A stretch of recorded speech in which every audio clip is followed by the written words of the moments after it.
Bom dia, boa tarde, boa noite, boa madrugada, Olá, meu nome é Felipe Xavier e esse é o Coffee X.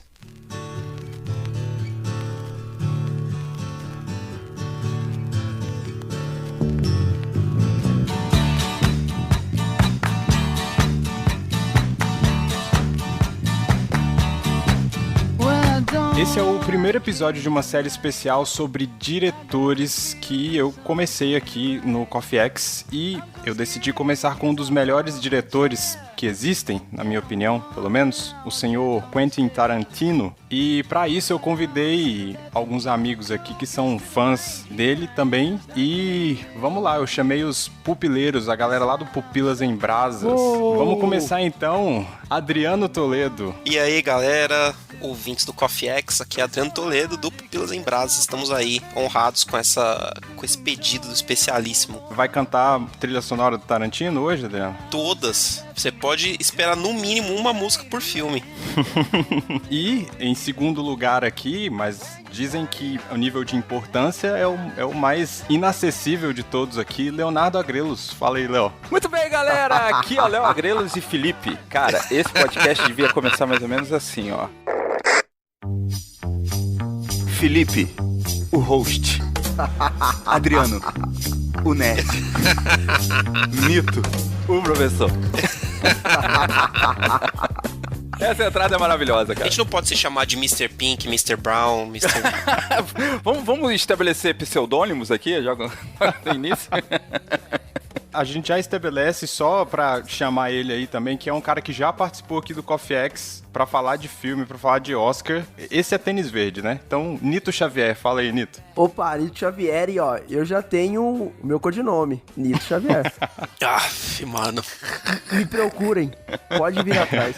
Vocês não sabem nada sobre mim. Pô, eu queria só falar que não só o Léo aceitou participar de um podcast que não seja o Pupilas, como o cara veio preparado. O cara tava com a musiquinha engatilhada pra soltar, cara. Já, opa. Caraca, engatilhada. É outro nível, claro. é outro nível, Tô me sentindo especial agora. Que é um profissional, o cachê tá bem pago. Mas então é isso, gente. Obrigado por vocês estarem aqui. E, Léo, diz aí onde que a galera encontra vocês, só pros nossos ouvintes aqui já saberem e não esquecerem aí de procurar vocês, o podcast de vocês e vocês nas redes sociais. Enfim, diz aí onde a gente encontra. Cara, você pode jogar Pupilas em Brasas em qualquer rede social, em qualquer agregador de podcast que você vai encontrar a gente. E lá existem vários podcasts. Lógico que o principal, é o Pupilas em Brasas, mas a gente também tem o Pupilas de Segunda, onde a gente só fala groselha, meio que pauta livre e tal, né? Onde a gente faz nossas listinhas. Brasas FM, onde a gente faz uma sessão de rádio com um tema específico. A gente tem os clássicos também. Então, assim, tem vários podcasts dentro do guarda-chuva Pupilas em Brasas. Então, lança aí Pupilas em Brasas e você encontra a gente fácil.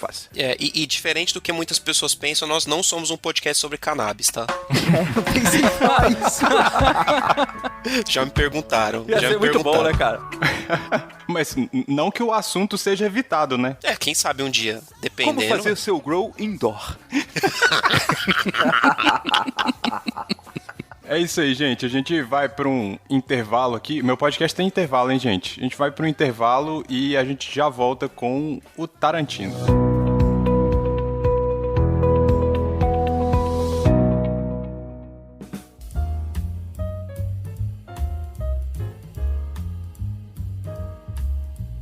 Oiê, eu sou a Paula e eu tô invadindo o Coffee X hoje para falar de uma coisa muito importante. Você sabia que menos de 5% da população brasileira é fluente em inglês? Isso é muito pouco para um país com mais de 200 milhões de pessoas, você não acha? Por isso eu quero falar do nosso blog, inglescorreto.com. O Felipe sempre fala sobre filmes, música, viagens e outras coisas em que o uso do inglês é essencial. Lá no nosso blog, inglescorreto.com, a gente tem vários e-books, artigos, podcasts, curso grátis, um monte de conteúdo para te ajudar a aprender inglês de um jeito mais rápido e que funciona de verdade. Além disso, a gente ainda tem o nosso canal no YouTube e o nosso Instagram, com conteúdos diários para você aprender cada vez mais. É todo dia um pouquinho. É só você procurar Paula e Felipe Xavier no YouTube e no Instagram que você encontra a gente. Se tiver alguma dúvida, é só olhar na descrição aqui do podcast que todos os links vão estar descritos para você não perder nada, beleza?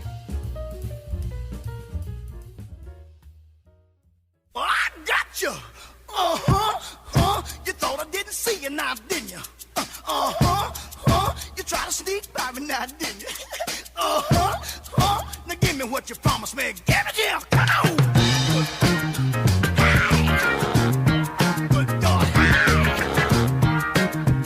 Vamos lá, gente. Vamos começar falando aí desse diretor que, cara, talvez ele seja um dos diretores, assim, eu tenho a imagem no Tarantino que ele seja um dos diretores que mais consiga ser um espelho do fã que chegou lá. Parece que o cara simplesmente conseguiu os objetivos de vida do cara e começou a fazer filme, né? Um cinéfilo que começou a fazer filme. Mas eu queria saber de vocês aí, qual foi o primeiro filme do Tarantino que vocês viram e por que vocês gostam do Tarantino? Qual que é a coisa mais que chama mais atenção dele pra vocês aí? Vou começar com o Nito. Fala aí, Nito. Cara, eu não tenho ideia de qual foi o primeiro filme do Tarantino que eu vi. Não tenho mesmo. Eu acho...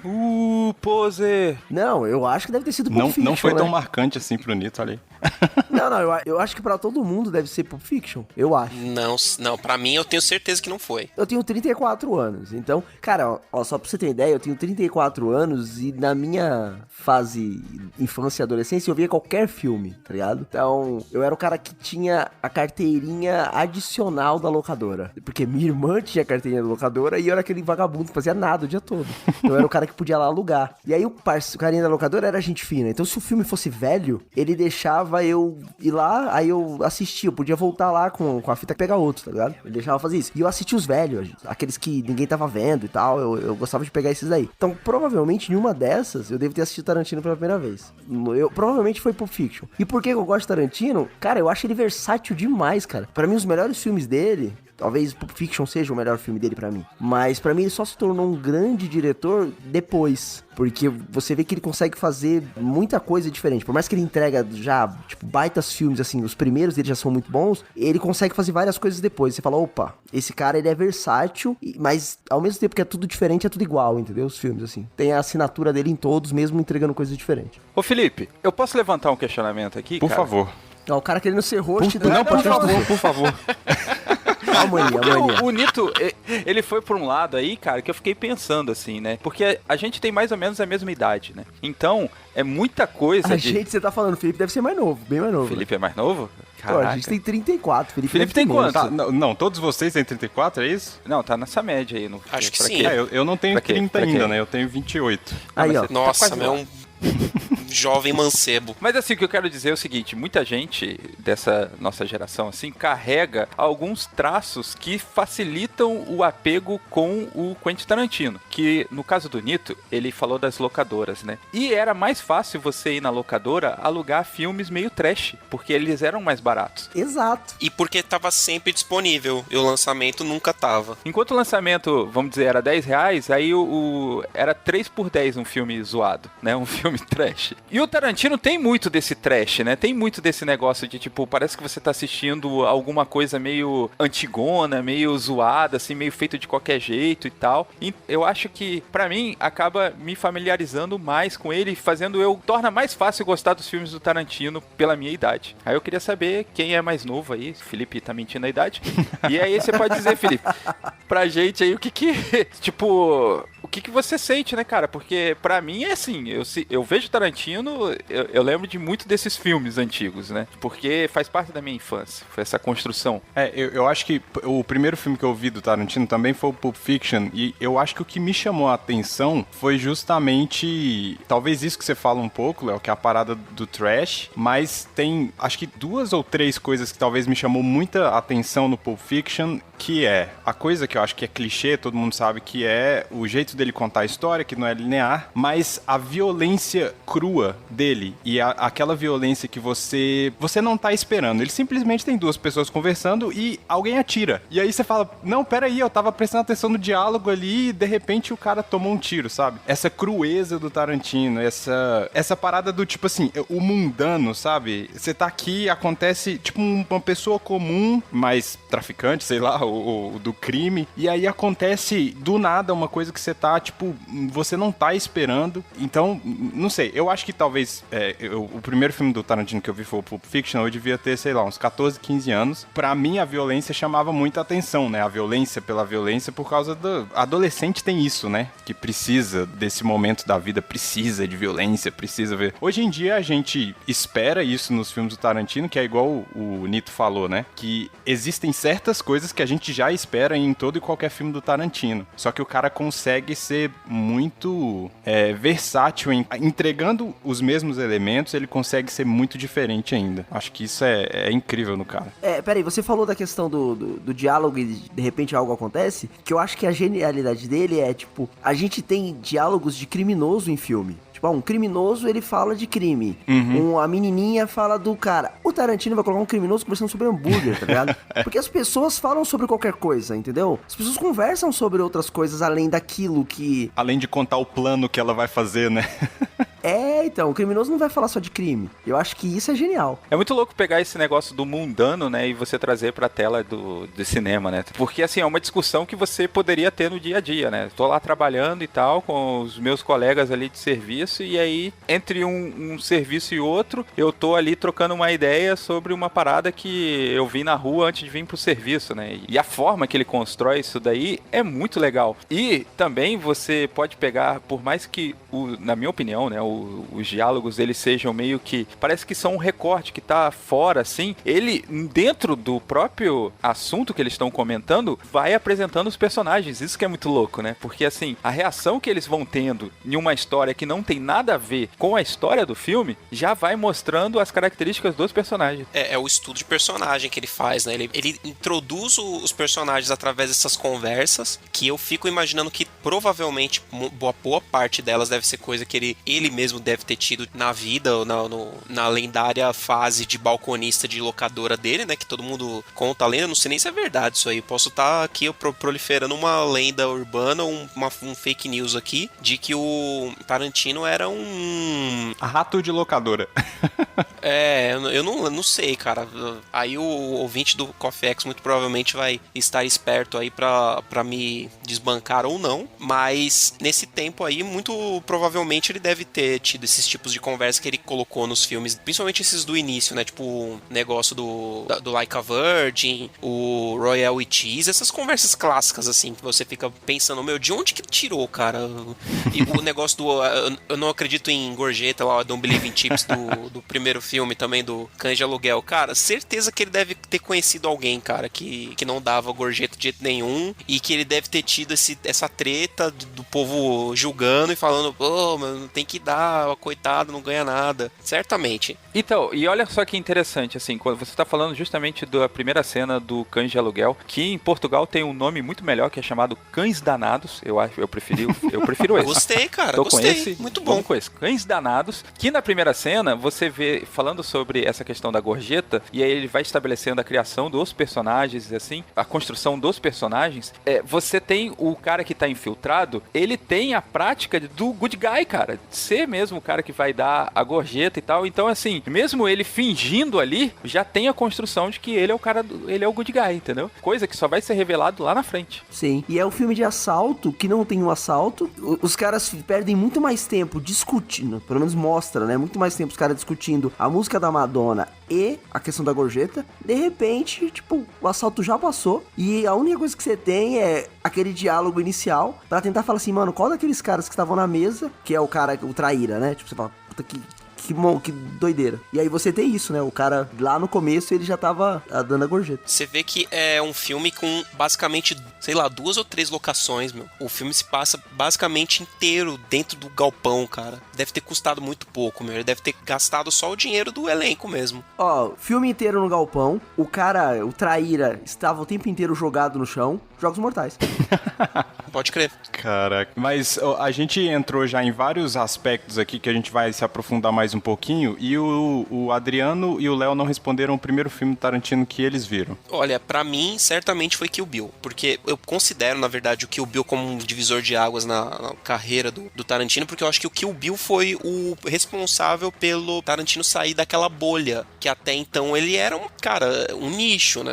Quem sabia dos filmes do Tarantino eram as pessoas que estavam lá no garimpando o filme velho na locadora que nem o Nito. Agora, Kill Bill chegou de um jeito que todo mundo queria ir no cinema assistir Kill Bill, cara. É mais pop, né? Muito mais, meu, muito mais. E já tinha um orçamento maior, já tinha, sabe, um ar de superprodução, com cenas externas e com coreografia, com airful e, sabe? Mais de 2 locações. Mais de 2 locações. Porque até então, antes disso, teve o quê? Que o Pulp Fiction, que também não é um filme de altíssimo orçamento, embora tenha nomes de peso no elenco. E Jack Brown, cara, que, meu, também não deve ter custado muita coisa, não tem nem pinta de superprodução. Kill Bill certamente foi o primeiro, digamos assim, blockbuster do Tarantino. E pra mim foi o primeiro contato. E eu lembro que muita coisa ali eu não entendi, porque eu não sabia quem era Quentin Tarantino. Eu assisti o filme e eu falei, caramba, que filme mentiroso, né, meu? Que merda, essa mulher corta a cabeça do cara e fica jogando sangue e tal, e nada a ver, né, meu? Sabe? E isso é uma coisa que eu tenho uma vergonha de admitir, cara, que eu não entendia qual é que era do filme naquela época. O ouvinte do Cofex, que é um pequeno lobo de Wall Street, que gosta de números e informações, eu vou colocar aí, ó, que o Adriano levantou o orçamento. O Cães de Aluguel foi 1 milhão, aí só foi subindo. Pulp Fiction 8 e o Jack Brown 12 milhões. Muito pouco, né, cara? É pouco demais. Aí você vai ver o Kill Bill, já deve ter sido 50. 12 milhões do Jack Brown é tipo, pagou os Pra pagar atores e a licença o pra De gravar no Niro. shopping. E a licença pra gravar no shopping. Ah, e detalhe que esses caras, assim, tem essa lenda também, né, que os caras, eles entravam nesses roteiros aí por trocados, né, eles gostavam do roteiro e participavam, e depois do Cães de Aluguel, isso foi se tornando uma prática mais recorrente ainda, né. É, você vê que já no Cães de Aluguel você tem o Harvey Keitel, né, cara, que já era um cara com uma carreira estabelecida, meio que uma lenda em Hollywood, já era o maior nome ali do elenco, né, e ele entrou por centavos mesmo, ele não tinha pretensão de que aquele filme ia fazer sucesso ou o Tarantino ia ser alguém, sei lá. Eu fico imaginando pra vender esse roteiro, né? Tipo, chega um moleque novinho, tal, pra um estúdio de cinema, né? Falando, aí, eu trabalho ali na Blockbuster, aí eu tava querendo gravar um filme aqui. Então, né? E bem pra quem, né? Que ele vendeu, né? O roteiro dele, né? Que são um nome que você vê no começo dos filmes do Tarantino, que eu acho que é a coisa que pior envelheceu nos filmes do Tarantino, né? Que é um nome que ninguém mais quer Ninguém lembrar. quer falar mais o nome, né? Mas, ô Léo, e aí, o seu primeiro filme do Tarantino? Cara, o que eu me lembre é o Pulp Fiction. Mas, quando o Adriano foi falando do Kill Bill, talvez tenha sido Kill Bill. Porque, assim, o Pulp Fiction eu devo ter assistido e sem entender, sabe? Caraca, que negócio maneiro, tal, é tiroteio. E não consegui, eu acho que na época, até porque eu devo ter assistido 4, 5 anos depois, né? Chegou na locadora e tal, eu devia ter, sei lá, 15 anos. Eu ainda não manjava dessa parada. E o Kill Bill, talvez eu já fui mais entendendo, assim, o que tava acontecendo, prestando atenção mais na história e tal. Mas ainda era muito novo ainda. Tanto é que, tipo, o Adriano deve ter passado por isso também, né, cara? Quando a gente foi ver o Kill Bill 2, falar, pô, que sem graça, mano. Então, o 2, cara, eu já vi já sem muita pretensão, porque eu não tinha gostado do primeiro, fui começar a gostar de Tarantino depois, cara. Sei lá que tempo que foi. E que louco isso, né? Porque, tipo, ele tem uma pegada meio anime que você gosta, né, cara? Exato, só que aí quando vira o live action, e tem um monte de referência, tem personagem ali fazendo participação que é lendário. Vocês estão queimando pauta de Kill Bill, que é o episódio 2. Do próximo episódio. Vamos deixar a pauta pro próximo, então. Mas isso que vocês estão falando aí sobre, só pra fechar e a gente entrar em um filme de cada vez, é muito importante, eu acho, pra qualquer filme que você for ver, e principalmente um filme de um autoral, um cara como o Tarantino, é você entender a proposta do cara. Se você não tiver por dentro do que aquele cara tá propondo que o filme seja, que a obra seja, você vai achar um saco, né? É muito doido isso.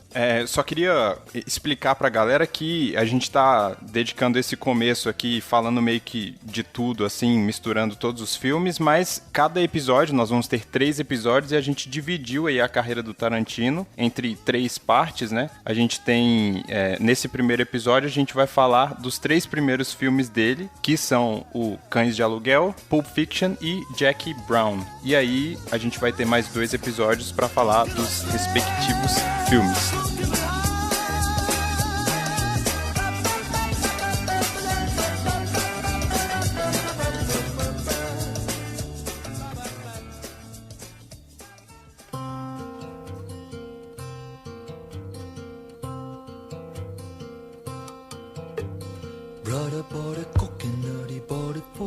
Então vamos começar falando aí do Cães de Aluguel, que é um filme de 92. Ô, Nito, fala a sinopse aí pra gente do que é esse filme, cara. A gente já meio que falou assim, O Nito falando sinopse. Eu gosto, porque no episódio... O Nito adora dar No sinopse. episódio do Oscar, eu sempre pedi o Nito pra dar a sinopse e ele se embanana todo, é bom. Vai, Nito. Cara, ainda mais de Cães de Aluguel, né? O que é Cães de Aluguel? Cara, Cães de Aluguel é um... Vai, mano. Não pode falar da Madonna, não pode. Peraí que vai vir na mente. É... La Casa de Papel bom. Caraca. É La Casa de Papel focado nos personagens, sem a Casa de Papel, e é bom. Olha aí. O Nito foi bem tarantinesco nessa sinopse, porque ele fez um troço que ninguém tava esperando, né? Assim, ele simplesmente... Foi surpreendido. Mas sabe por quê? Porque quando eu assisti o primeiro episódio de La Casa de Papel, e a galera começou lá, ó, cada um vai ser uma cidade, eu falei, mano, eu já vi isso em algum lugar. E aqui ninguém pode falar o nome verdadeiro e tal, ninguém pode se... Beleza, eu já vi isso em algum lugar. Aí eu falei, mano, vai ser legal, né? Primeira referência que eu tenho do negócio é Tarantino, vai ser da hora. Aí no segundo episódio eu desisti. Mas é por isso. Aquela Casa de Papel só que é bom, o Cães de Aluguel. A gente tem uma ficha técnica gigante aí, a gente já comentou o Harvey Keitel, tem o Tim Roth, o Michael Madsen, Chris Penn, Steve Buscemi. O Steve Buscemi tá simplesmente genial nesse filme. É que ele é doidão, né, cara? Esse cara deve ser doido na vida real. Porque ele não faz um papel normal. É. Ele não faz. E aí ele tá surtado como ele sempre tá surtado. Ele, sei lá, ele é meio... E ele tá com a mesma... Ele jovem, ele tá igualzinho ele no Boardwalk Empire, que ele já tava maracujá de gaveta, né, cara? Ele só tem... Ele nunca foi jovem. Cara, nunca foi... o tipo de Ele tem cara a que mesma nunca foi idade jovem. desde sempre, né? Mas aí, o filme, como o Nito disse, sendo um La Casa de Papel, ele é sobre um roubo, certo? Só que ele é uma parada que o roubo, na real, não é muito importante, né? Porque a gente não vê o roubo. A gente vê antes e a gente vê as consequências de um bagulho que deu errado. É o planejamento e depois, tipo, ok, deu errado e vida que segue. E deu errado porque os caras eram todos ladrões, mas eram tudo muito louco, né? Eles eram diferentões um do outro, assim. E eu não sei como é que é a ideia do cara de juntar uma galera que não se conhece, que não tem nada a ver, e falar assim, galera, o plano é esse, e aí a gente vai fazer. Não vai dar certo. Ai, cara, eu tô rindo aqui porque, na moral, é muito bom não ser host, velho. Você pede pro Nito, faça a sinopse. Aí o Nito caga pra você, que eu não sei. Aí daqui a pouco você tem que vir falando a sinopse em cima, porque... Não, tá. Então, deixa eu fazer a sinopse agora. Então. Aqui, ó. Cães de Aluguel é um filme que é sobre um roubo e você não tem um roubo. Então, no primeiro você tem o planejamento do roubo, a galera tá no... E depois é o pós-roubo. Então eles estão num bar, tomando café lá, numa lanchonete, trocando ideia pra ver o roubo, como é que vai acontecer. Depois você tem a cena pós-roubo. Eu vou falar o que o Felipe Xavier acabou de falar. Depois você tem a cena pós-roubo, já começa a correria. Então, é um filme sobre roubo, mas não tem... É que a grande sacada do roteiro é diálogo. Não tem uma história, assim, tipo, acontece isso e aquilo. Não, os caras planejam o roubo e fazem o roubo. E aí a ideia é, como um grande conto da Agatha Christie, tem alguém ali que é um traidor, né? Que entregou os caras pra polícia. Existe um policial no meio, infiltrado. E aí a gente fica naquela de quem é o policial infiltrado. Eu queria só, porque aí o Nito trouxe aí, teve uma dificuldade de explicar a história, de fato, a sinopse, não só porque é o Nito que teve dificuldade, mas porque eu acho que é difícil. Eu acho que é difícil mesmo, porque eu acho que os filmes dele foram amadurecendo. Então, essa primeira, vamos chamar de trilogia aí, do Tarantino, eu não consigo muito bem contar a história do filme, em nenhum dos 3 filmes. Talvez o Jack Brown seja o que mais você consiga contar uma história. Que é mais linear e tal. Mas aí que tá, eu acho que assim, a genialidade do Tarantino, ela começa a brilhar, porque assim, geralmente o Tarantino, ele subverte a lógica do cinema. E pra você fazer isso e o produto ficar bom, você tem que ter um controle muito bem da linguagem do cinema. E o Tarantino, ele já mostra isso. Por exemplo, na criação do roteiro é o quê? Introdução, desenvolvimento e conclusão. São os 3 atos, certo? Só que, na minha impressão, o Cães de Aluguel, ele tem a introdução e o desenvolvimento. Parece que não tem uma conclusão, porque assim, é um negócio abrupto. Você não tem o corte assim, agora, sabe quando você percebe, estamos indo para o final do filme? No Cães de Aluguel, parece que não tem isso daí. O negócio vai tomando uma escalada, vai crescendo, vai desenvolvendo e tal, e daqui a pouco, pum, acabou. eu, caraca, o que tá acontecendo aqui? Sabe, é uma loucura, assim. E aí eu acho que essa subversão da lógica dos filmes, o Tarantino, por ter essa admiração muito pela sétima arte e tal, ele consegue fazer isso muito bem. E aí a gente tem Cães de Aluguel aí como o debut dele, né? Putz, e é uma sacanagem você virar e falar assim, tipo, o primeiro filme de um cara foi Cães de Aluguel.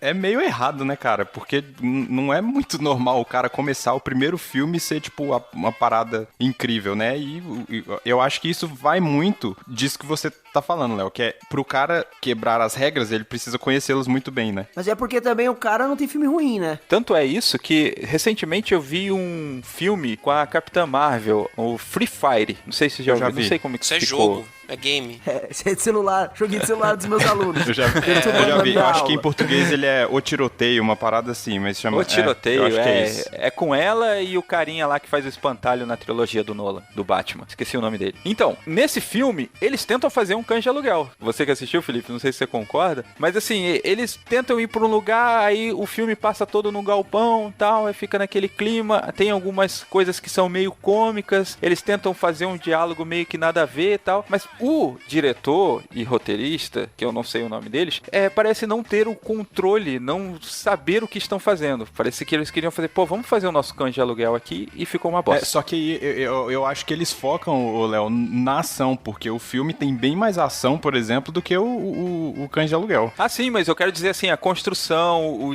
as partes cômicas que eles tentam empregar, que tipo assim, só fica um negócio sem graça. Assim. Quero ser Tarantino, mas não consigo, né? Teve vários, cara, que tentaram ser, cara, de ter principalmente por conta de ter um orçamento baixo, né? E tentaram ser o próximo Tarantino, só que nem sempre dá muito certo, né? Eu lembrei aqui daquele filme do Juiz Dredd com o Karl Urban, né? Que também se passa todo dentro de um prédio, né? Também não tinham muito orçamento, só tinha orçamento basicamente pra ter o Karl Urban no filme. E aí o resto foi pegar esse prédio pra praticamente devia estar pra demolição em algum lugar e o filme foi todo lá. Mas o filme é bom. É legal mesmo. Inclusive esse Free Fire aí, é Free Fire mesmo que se chama, apesar do jogo. Ele é legal. Eu acho ele divertidinho, assim, mas não chega perto do Tarantino, assim, saca? A parada dos diálogos, de fato, dá uma preguicinha, porque é meio patético, assim, você fala, parece que... patético. Parece que não tá funcionando, sabe? Mas eu acho que, assim, eu assisti Free Fire depois de reassistir o Cães de Aluguel. Aí é sacanagem. Aí você pregou uma peça em você mesmo, Léo. Exatamente. Foi, tipo assim, 2 semanas depois, sabe? Putz, outro filme que eu lembrei aqui também que se passa numa locação bem limitada, cara, não lembro agora se é da Indonésia, aquele The Raid. Pô, já ouvi falar bastante desse filme, cara. A galera fala que esse filme é um dos melhores filmes de ação que tem e tal. É animal demais, cara. Pra quem gosta de filme de artes marciais, é muito animal, velho. É muito animal. É tipo umas cenas de luta. Pra quem gosta de filme de luta, assim, de cena de luta, é animal, cara. Aí teve o 2. O 2 já teve um orçamento maior. Aí saiu daquele escopo menor ali do cara invadindo um prédio. E aí eu já acho que não ficou tão legal. Mas o primeiro é muito bom. É o cara saber trabalhar com a limitação, né? Que é alguma coisa que o Tarantino sempre soube, né? Então, mas eu acho que o Tarantino sabe trabalhar com a limitação, mas ele é um baita diretor de atores. Ele consegue ganhar na atuação dos caras, entendeu? Então, é muito difícil você ver um ator meia boca. Tanto que ator coadjuvante dele vai forte pro Oscar, né? Geralmente, assim. E eu acho que, por exemplo, diz a lenda também que o Samuel L. Jackson não gosta de ensaiar, né? E de passar roteiro. Dizem que ele vai, tipo, meio que no improviso. Ele lê e fala, beleza, galera, já sei o que fazer. E eu acho que por isso que ele gosta tanto do filme Tarantino, né? Porque eu acho que é o lugar que ele fica solto, né? Ele fala pra caramba, E né? deve ser o ator que mais esteve nos filmes do Tarantino. Provavelmente é o Samuel. E o Tarantino, gente? O que vocês acham do Tarantino aí? Porque ele faz uma aparição aí no Cães de Aluguel, né? E aí? O que vocês acham dele atuando? E no Pulp Fiction também, né? Sim, sim. Acho que só no Jack Brown dos 3 que a gente tá comentando hoje que não tem o Tarantino atuando. Cara, é aquilo ali, né? Ele é um ótimo coadjuvante. Como ator, ele tá ali, né? Pra deixar o resto, a galera brilhar, né? Eu acho que ele sabe, é por isso que ele não tá mais aparecendo, ele não tá eu acho mais que o fazendo Tarantino questão. queria ser ator, e aí, tipo, ele viu que não tinha talento, mas ele queria aparecer um pouquinho ali. Aí ele começou a dirigir, pra poder aparecer nos próprios filmes, só que ele viu que ele sabia da limitação dele, não se dava os papéis de atuação, de protagonismo protagonismo, né? Tipo Mel Gibson, né? Que dirigiu Coração Valente e protagonizou, né? Eu acho que ele seguiu os grandes passos do Sylvester Stallone, né? Porque ele fez isso também. E se deu com o Sylvester Stallone e deu certo, comigo vai dar também. Que é um outro também que não atua bem, né? O interessante é que o Tarantino, no Cães de Aluguel, ele está, mas ele nem está, né? Ele é qualquer coisa. Ele aparece ali no comecinho, depois ele morre, né? Ele tem um diálogo grande lá no começo. Nem ele que muito vem grande, com a teoria da Madonna lá do Like a Virgin. Então, mas depois, na hora que corta, fala assim, ok, ele morreu, tá ligado? Deram um fim, tira esse cara daí, porque não vai contribuir muito. A mesma coisa praticamente acontece no Pulp Fiction, né? Ele tá ali só pra ser o cara que vai dar uma ajuda. Eu acho que é até melhor a participação dele no Pulp Fiction, né? Que é pelo menos é engraçadinho, né? Então, mas o filme é muito maior. Meu, é grande, né, cara? Não lembrava que era tão grande assim. E a participação dele é tipo, sei lá, guardaram aí uns 10 minutos pra ele.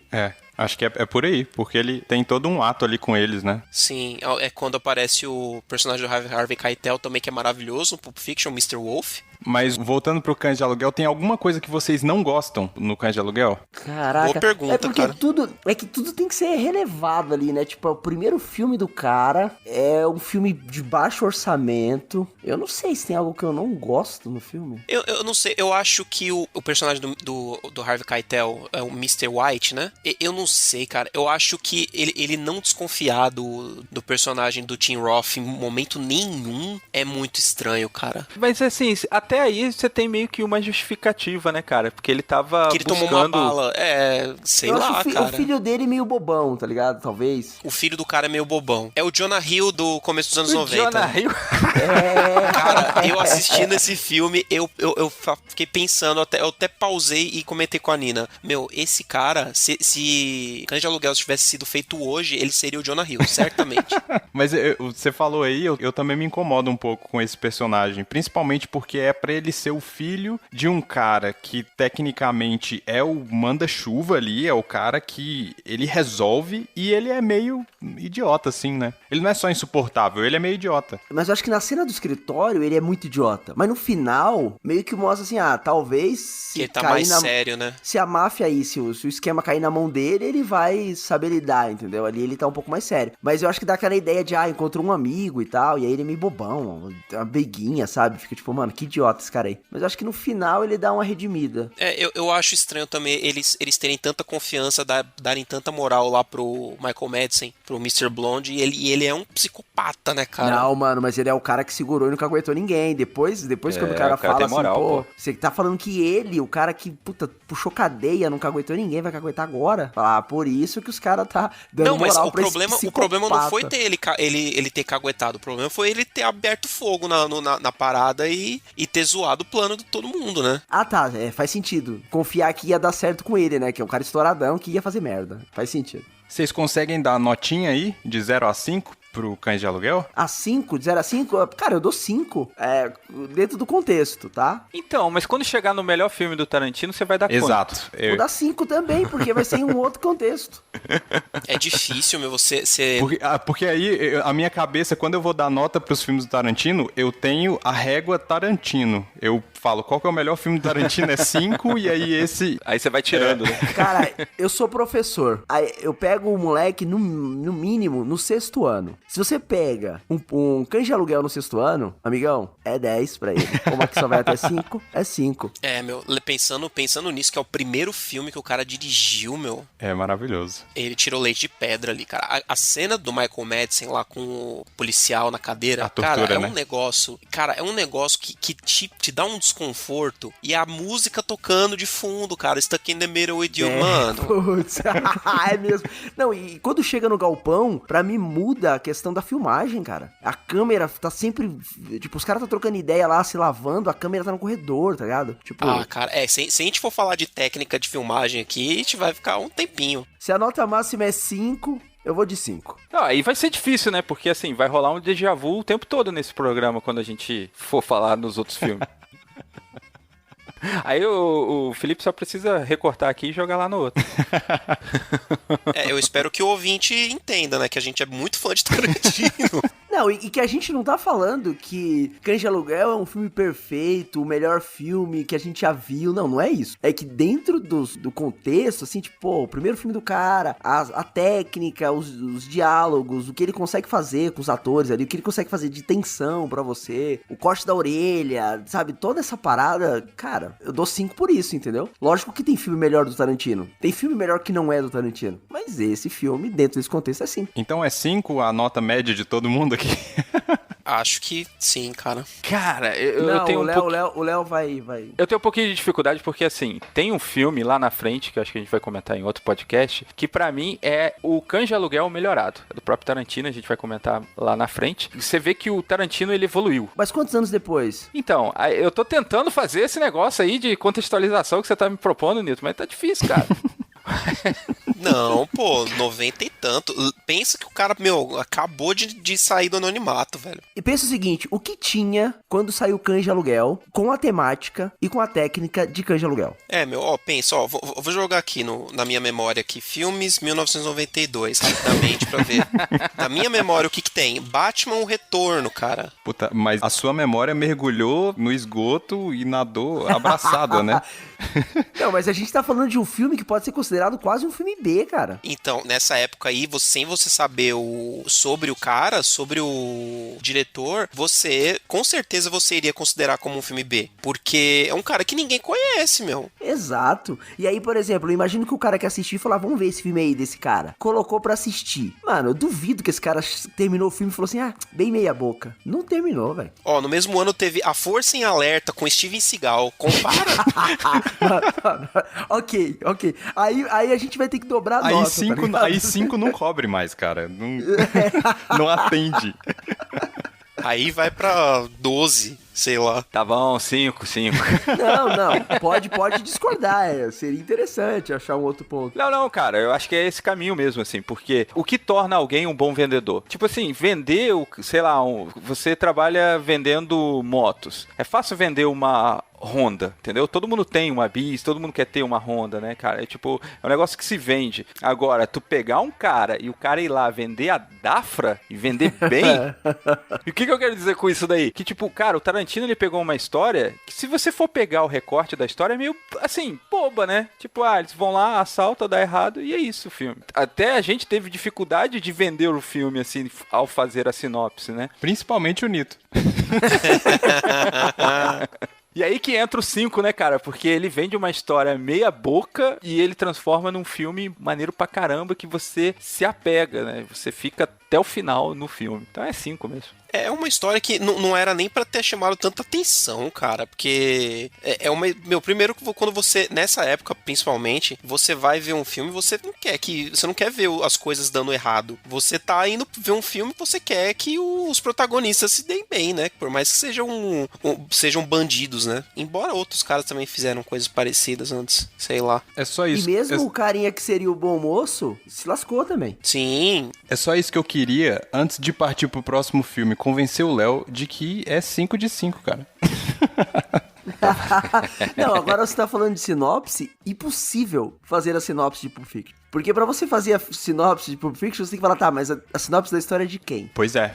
Eu proponho fazer o seguinte, tem 3 núcleos. O Adriano fala uma sinopse, o Nito fala outra sinopse e o Felipe fala outra sinopse. Não, eu já fiz a do Cães de Aluguel. E bem feita, diga-se de passagem. Então vai lá, Léo, você começa. Sinopse de Pulp Fiction. I love you, Pumpkin. I love you, honey bunny. Everybody be cool, this is a robbery! Any of you fucking pricks move! And I'll execute every motherfucking last one of you!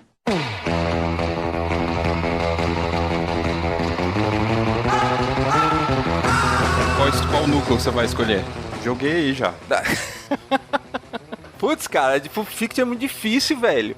É o seguinte, tem 2 caras que trabalham por um grande mafioso. A história vai seguindo esses 2 caras, um toma a decisão de sair fora, porque o crime não compensa, e o outro decide continuar até que ele morre. Porque o crime não compensa não, porque ele teve uma revelação. Ele encontrou Jesus, Leonardo. Ele encontrou Jesus, meu. É verdade, no bendito tiroteio, abençoado tiroteio. Ou seja, encontrou o personagem dele próprio em outro filme, no caso em Duro de Matar 3. Pega a referência aí. Personagem do Samuel Jackson em Duro de Matar 3. Aí, ó, não foi tão difícil, agora é a vez de vocês. Vamos lá, lutador que tá tentando sair fora dessa vida, dá um golpe num gangster que era pra ele perder uma luta e ele não perdeu. Depois ele acaba numa situação de sodomização que dá errado. Nossa. Maluco. E ele foge. E ele consegue fugir com a namorada. Com a bênção do cara que queria matá-lo. Exato. Sim. E com a namorada que parece personagem de anime. Pode crer, o zoião gigante. Eu acho que só faltou o núcleo dos Honey Bunny, o casalzinho que faz pequenos assaltos, né? Os ladrõezinhos que iam assaltar lá um restaurante, né? No começo do filme, aí pausa, né? A história deles e a gente só vai ver o final, o desfecho dessa história no final. E diga-se de passagem, que abertura, né, velho? Que abertura, mas... E aí a gente volta com o Tim Roth, né? A gente tem um retorno aí de alguns atores, né? No Pulp Fiction, né? Que é o Tim Roth, volta, papel pequenininho, né? Mas volta e tem o Harvey Keitel lá na frente com o lendário Mr. Wolf. E o Tarantino. E o Tarantino, sim, o Tarantino que também está atuando maravilhosamente.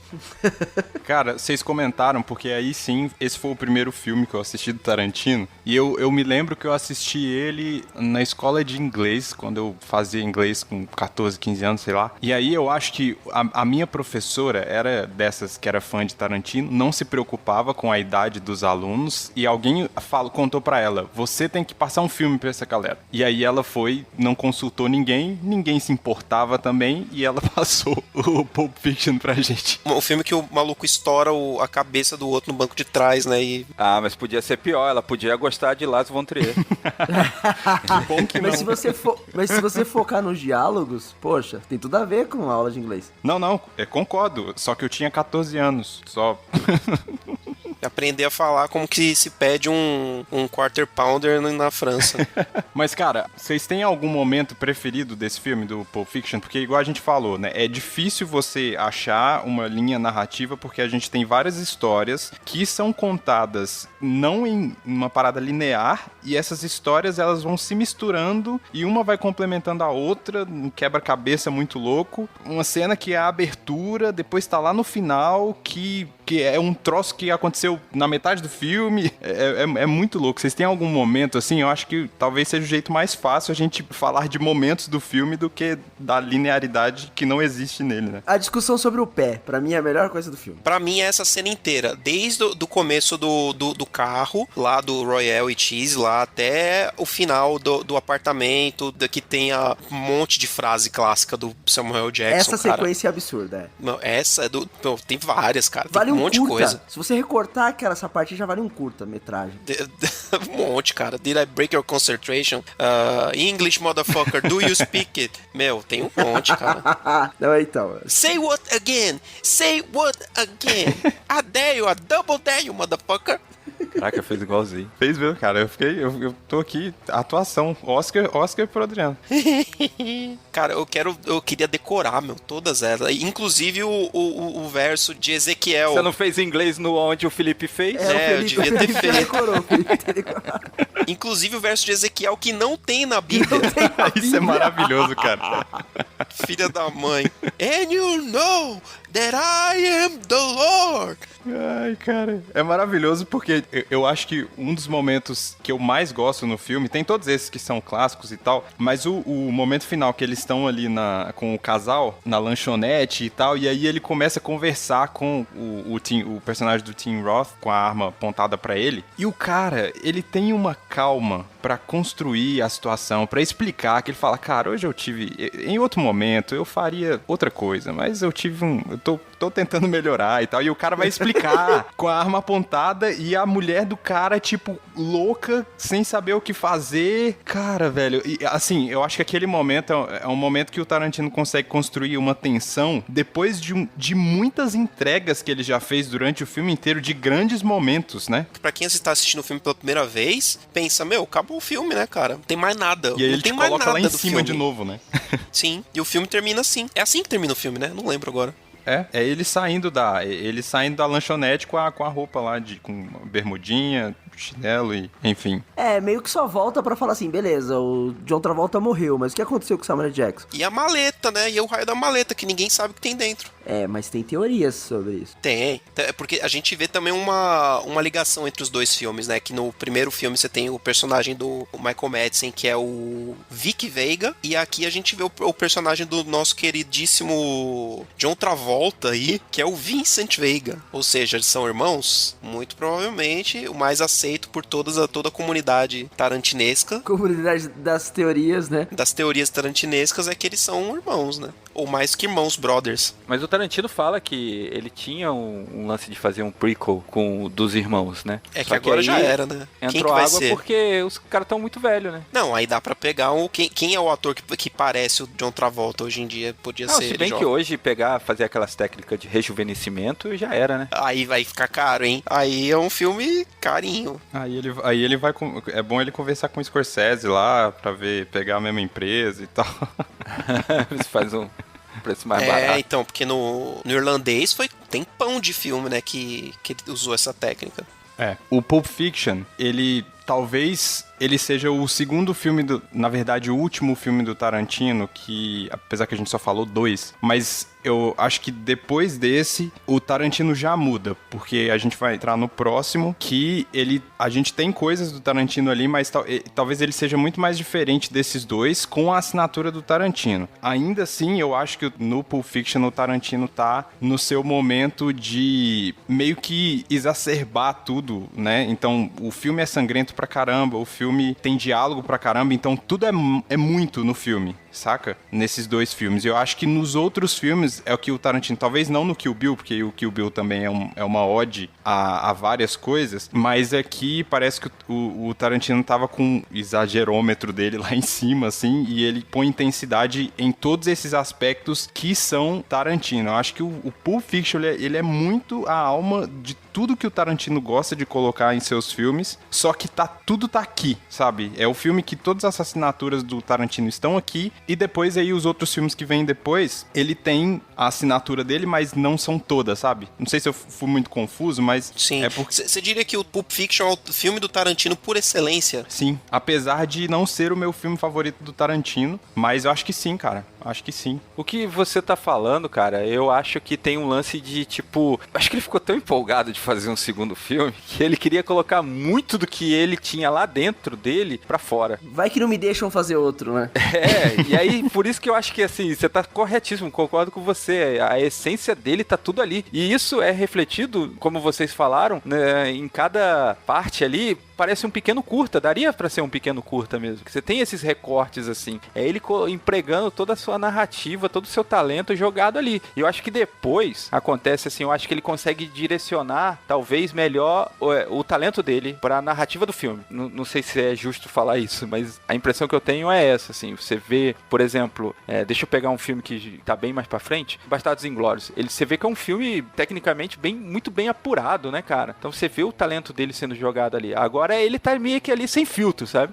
Tarantino sem filtro. Parece que é experimentando, né? Sei lá. Depois eu acho que ele vai segmentando, né? No Pulp Fiction tem tudo. Aí nos outros filmes ele fala, não, peraí, nesse aqui é isso. Esse outro aqui eu vou colocar um pouco mais disso. Mas ali no Pulp Fiction tem tudo. Tem muitas histórias sendo contadas, tem muitas coisas acontecendo e todas elas tem muito de Tarantino, assim. Então é algo que você fala assim, isso é dele. Os outros você vai ver referência. Todos têm Pulp Fiction, mas Pulp Fiction tem tudo jogado ali. É 5 de 5 pra Pulp Fiction também? Certeza. Se só dá para chegar até 5, é 5. Pulp Fiction é o mais 5 de 5.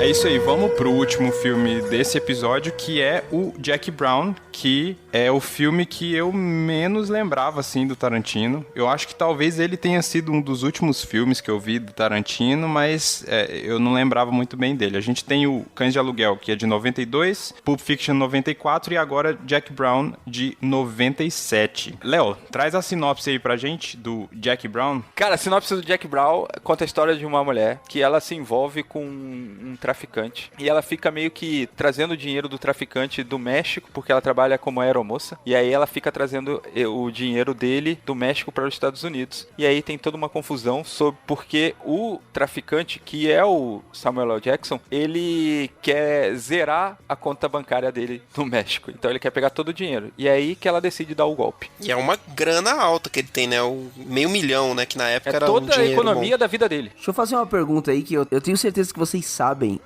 Esse aí é o único roteiro adaptado do Tarantino.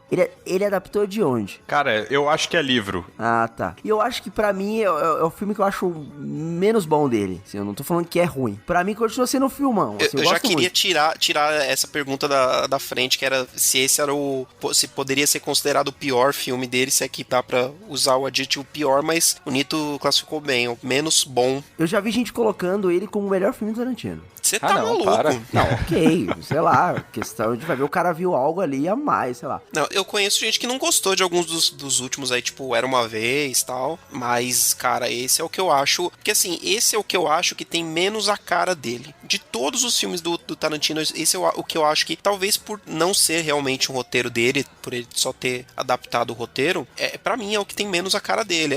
Além do que, né, você tá vindo de Cães de Aluguel e Pulp Fiction, que são filmes que brincam com a timeline, que não são lineares e que trazem todo aquele negócio que você já se acostumou com aquele jeito de contar história, de storytelling, que é só do Tarantino. Esse filme não tem, é um filme linear. Se tu assistisse esse filme sem saber que era do Tarantino, você falaria, isso aqui parece Tarantino? Exato, não tem, cara. Tirando pelo fato de ser um filme de crime e ter o Samuel Jackson, que aí, eu acho que ainda rola uns diálogos assim, tipo, quando ele tá falando da questão das armas, tá ligado? Ali, eu acho que tem, mas não tem menos, sabe? Eu acho que tem três coisas, porque a gente falou que o Pulp Fiction é todas as características do Tarantino reunidas lá no máximo, né? Eu acho que tem três coisas nesse filme que lembram o Tarantino. Que tem pé, a mina fica mostrando o pé toda hora lá. Tem diálogos, apesar de não serem, eu acho que não são diálogos tão mundanos quanto os outros. Eu acho que os diálogos desse filme aqui, eles servem à história, né? Porque quando a Jack tá conversando com o Max lá, eles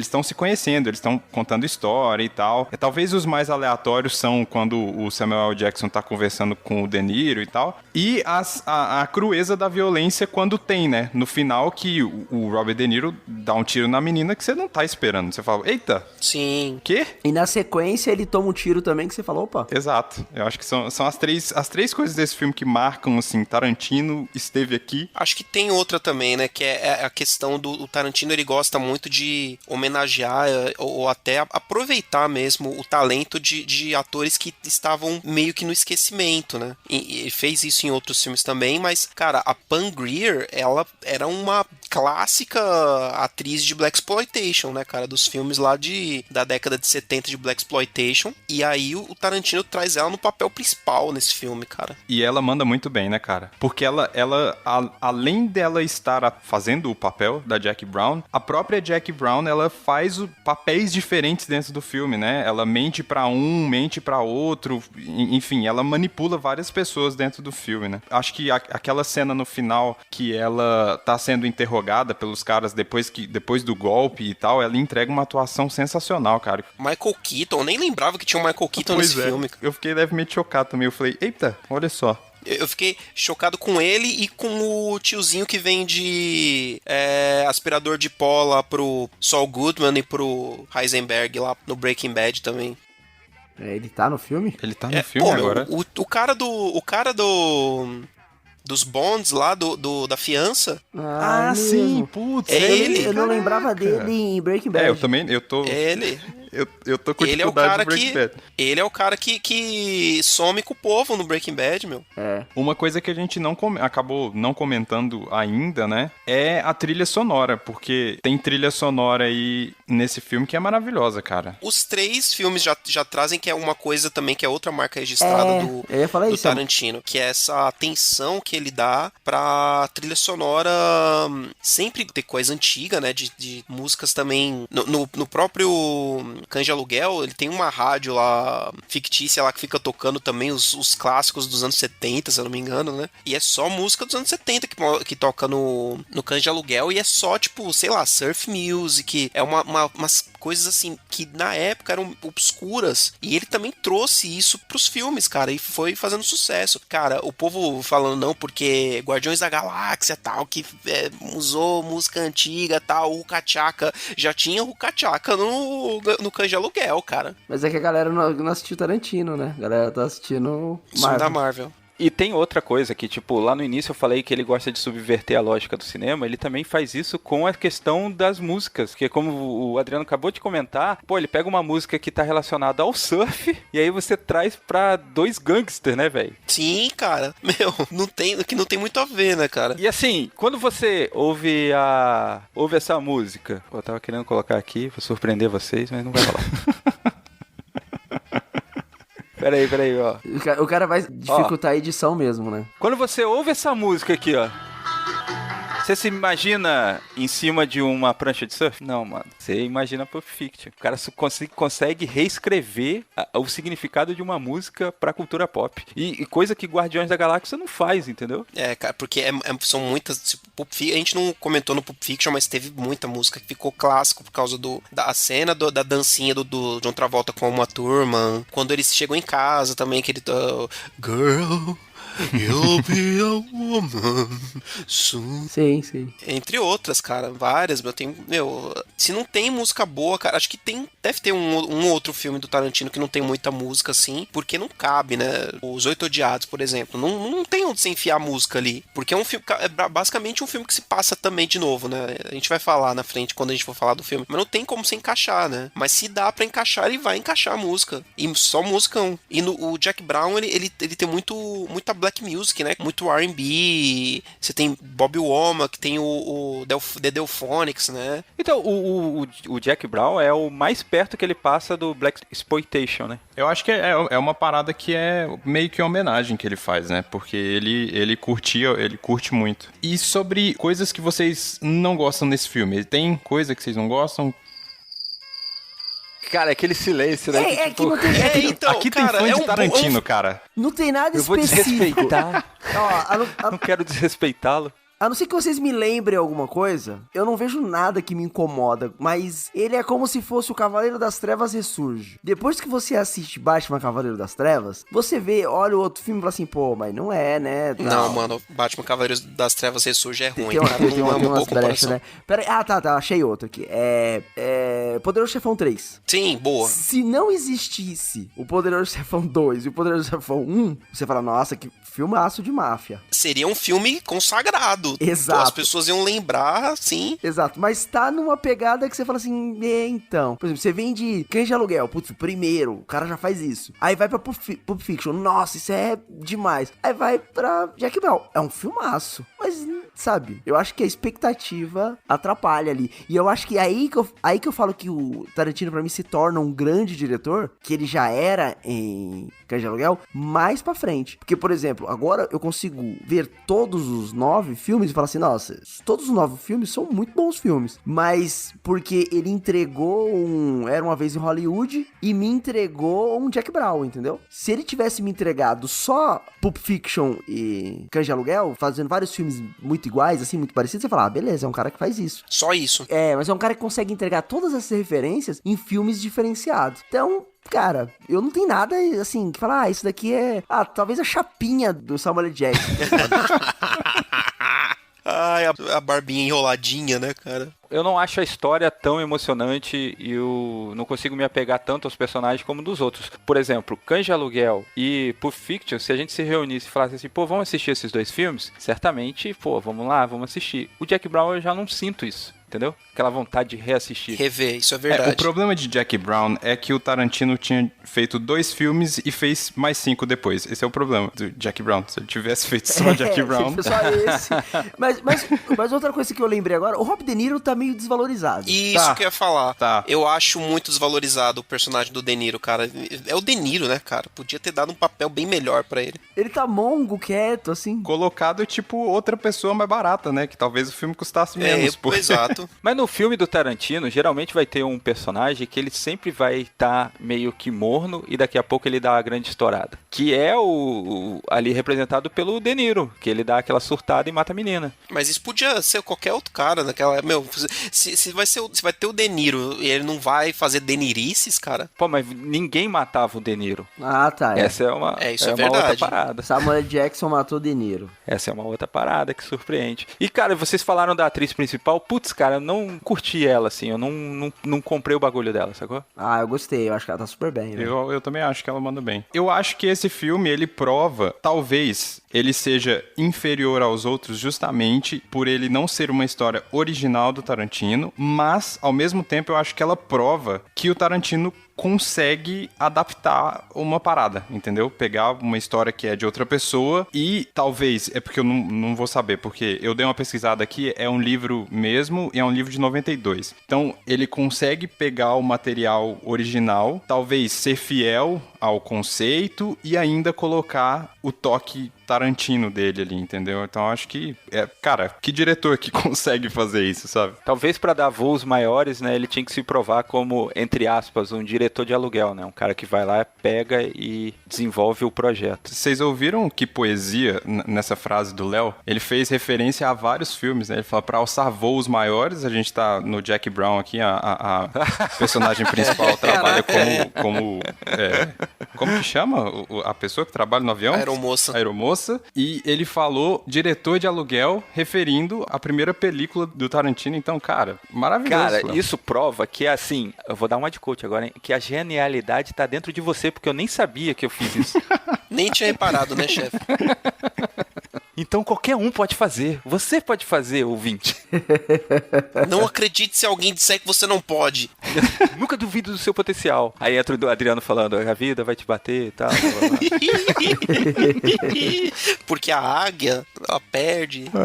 Vamos dar nota pro Jack Brown, vai. Nos outros a gente teve mais dificuldade e nesse não vai ser 5, né? Não vai. Agora dá pra não dar 5, porque a gente está ligado que o cara tem condições de fazer um Pulp Fiction, entendeu? Agora a gente pode dar aí uns 4,5. Uns 3. Olha, foi baixo o Adriano, hein? Vou dar 4.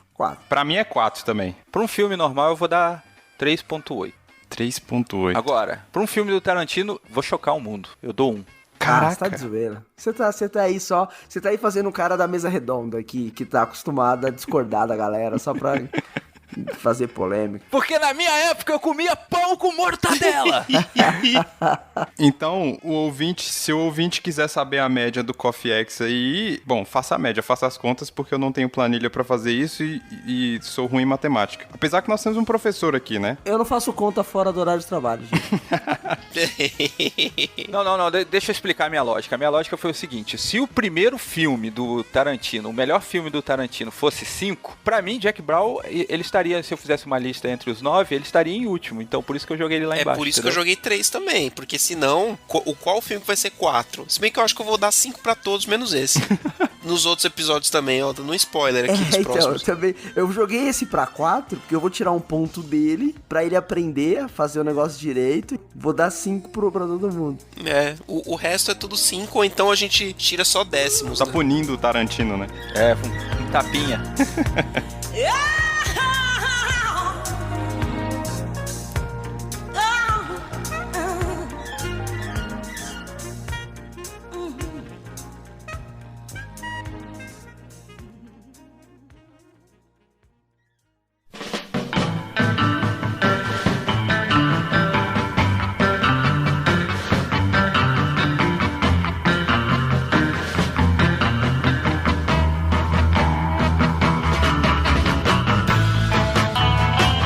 Então é isso, vocês têm mais alguma coisa pra acrescentar sobre alguns dos filmes aí? Senão a gente vai pros finalmente.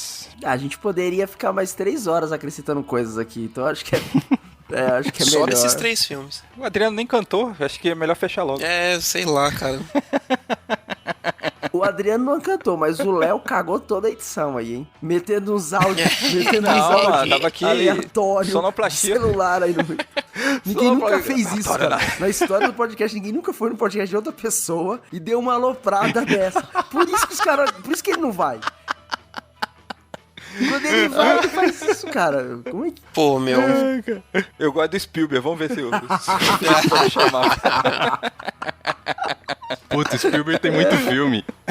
É muito filme, cara. Então é isso, pessoal. Primeiro, eu queria agradecer aí ao Léo, ao Nito e ao Adriano por estarem aqui. E eles vão voltar para mais 2 episódios aí pra gente falar dos outros filmes do Tarantino. Ô, Adriano, fala mais uma vez aí onde as pessoas encontram o Pupilas em Brasa, só para as pessoas não esquecerem de onde vocês vêm e onde eles encontram você cantando, o Léo tentando ser o diferentão que dá nota baixa e o Nito falando de filme iraniano. Exato. O ouvinte vai achar lá no www.pupilasembrasas.com.br e também procurando por Pupilas em Brasas no seu agregador de sua preferência, nos podcasts, nos podcasts addicts aí, nos Castbox, em todos os streamings também, embora eu seja um grande advogado contra você ouvir podcast no streaming, use o agregador que é melhor. Enquanto o Spotify não nos comprar, eu vou continuar divulgando contra. E é lá que vocês nos encontram. Vai lá ouvir nossas atrações, nossas loucuras, e é isso aí, seja feliz. Não vai esperando coisas muito sérias, assim, porque, enfim. Você reparou que a voz do Adriano mudou. É com essa voz que ele fala lá no Pupilas. Já vai esperando que é disso pra pior. Então é isso, pessoal. Obrigado mais uma vez, Adriano, Nito e Léo. E até o próximo episódio. Valeu. Valeu, galera. Boa sorte. Até o próximo. Valeu.